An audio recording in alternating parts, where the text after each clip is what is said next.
As you may know, the Tigray region had been implementing an ambitious and innovative urban expansion plan before this was abruptly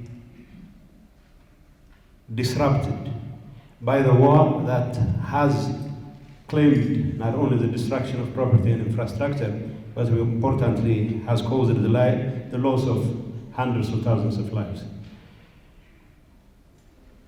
The plan, of course, aimed to create inclusive, resilient, and sustainable cities that could accommodate the growing urban population and provide them with adequate services and opportunities.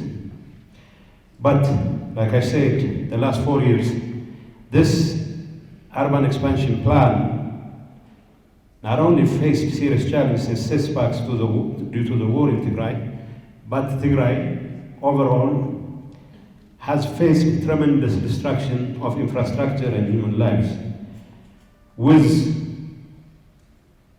the signing of the Pretoria Agreement about roughly a year ago, we have been bringing together all our efforts to ensure that some of the projects which have been put on hold or which have been absolutely set back are now back on their feet again.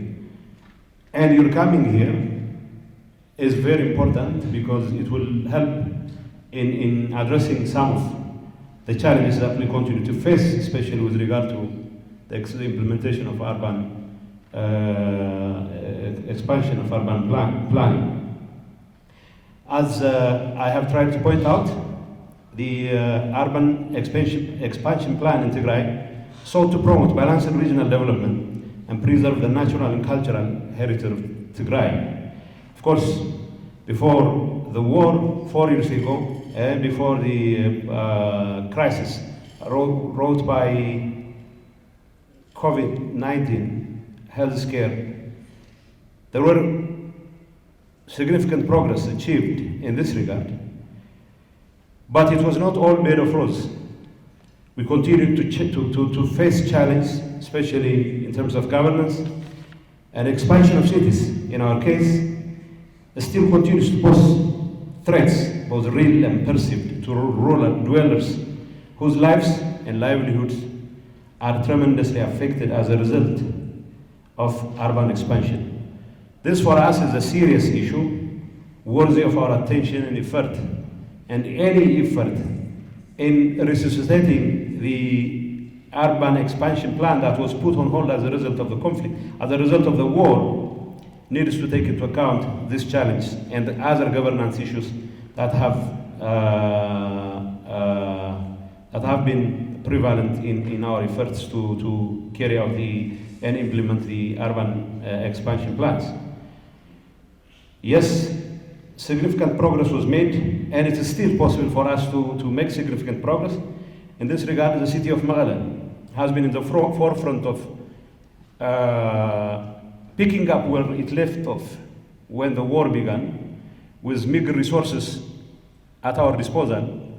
The city administration and its residents have been trying everything in their capacity to make sure that Mekelle continues to be a livable, habitable, and a hospitable place to be. And I hope your visit here and the sharing of experiences will show you, give you a sneak preview of what Mekelle has to offer in terms of infrastructure development, in terms of expansion of other urban amenities. I know our resources are very limited, and I know the kind of impact the war has caused on our cities and our peri-urban centers, but the effort and the resilience of the people will go a long way in addressing the challenge. And I hope we will be receiving whatever support the rest of our partners could extend in this regard, especially the Ministry of Urban Infrastructure Development of the Federal Government of Ethiopia will hopefully be extending whatever support is necessary. As it would be, I would be remiss if I fail to recognize that the achievements that have been possible in the first 4 years, and then of course that we would believe would be possible in the next few years, would not have been possible without the support and assistance of our partners. I would like to express my sincere gratitude and appreciation to the Ministry of Urban Development and Infrastructure of the Federal Democratic Republic of Ethiopia, New York University, and City Alliance for their external support. Without their support, it would have been difficult to accomplish the plan in the first 5 years, and we still expect and look forward to their support in the future until we take over fully. And of course, as I have pointed out, our resources are limited and our efforts have been constrained as a result of the impact of the war. We are here today to discuss and address this challenge and to revitalize and resume our urban expansion plan. We are here to share our experience and best practices to identify the gaps and needs, to explore the opportunities and potentials, and to devise the strategies and actions for successful implementation of the plan. We are here to reaffirm our commitment and collaboration for the urban development of Tigray, in particular in Ethiopia as a whole. I hope this workshop will be fruitful and productive for all of us. I hope we'll have constructive and candid discussions and exchanges. I hope we'll learn from each other and inspire each other. I hope we'll build and strengthen our friendship and partnership.